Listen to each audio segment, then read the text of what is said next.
Hai, Assalamualaikum, salam sejahtera dan ribuan terima kasih kepada yang telah subscribe kepada channel kami iaitu Cucu Raja Bugis. Dan yang belum lagi tu, saya isyorkan agar anda tekan butang subscribe itu sekarang. Okey, subscribe adalah percuma dan anda juga boleh tekan butang notify agar anda menjadi orang yang pertama untuk mendapat konten-konten daripada kami.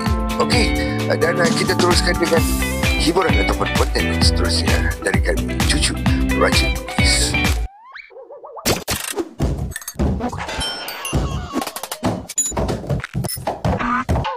Bismillahirrahmanirrahim. Assalamualaikum warahmatullahi ta'ala wabarakatuh. Yang dihormati kepada semua anak-anak Abah, terutama pada Amir dan Kak De yang tak ada pada tahun ni.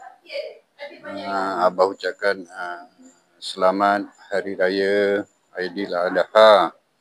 Kemungkinan kalau dipanjangkan umur, tahun depan mungkin kita tak dapatlah bersama-sama untuk meraihkan Hari Raya Haji. Sebab apa? Kalau mengikut daripada kita punya permohonan, mungkin tahun depan Abah dengan Mak akan menunaikan haji pada tahun hadapan. Jadi pada tahun ni Abah dan Mak rasa macam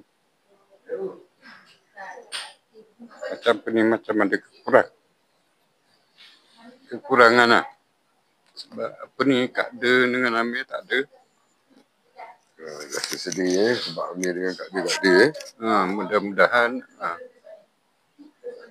Abah dapat dengan Mak serta keluarga yang lain dapat bersama-sama sekali lagi untuk kita semua. Abah ucapkan selamat Hari Raya Aidiladha. Okey, itu saja ucapan Abah. Okey. Okey, Mak. Ada ucapan sikit? Ada ya, Mak? Okey, saya buat sekian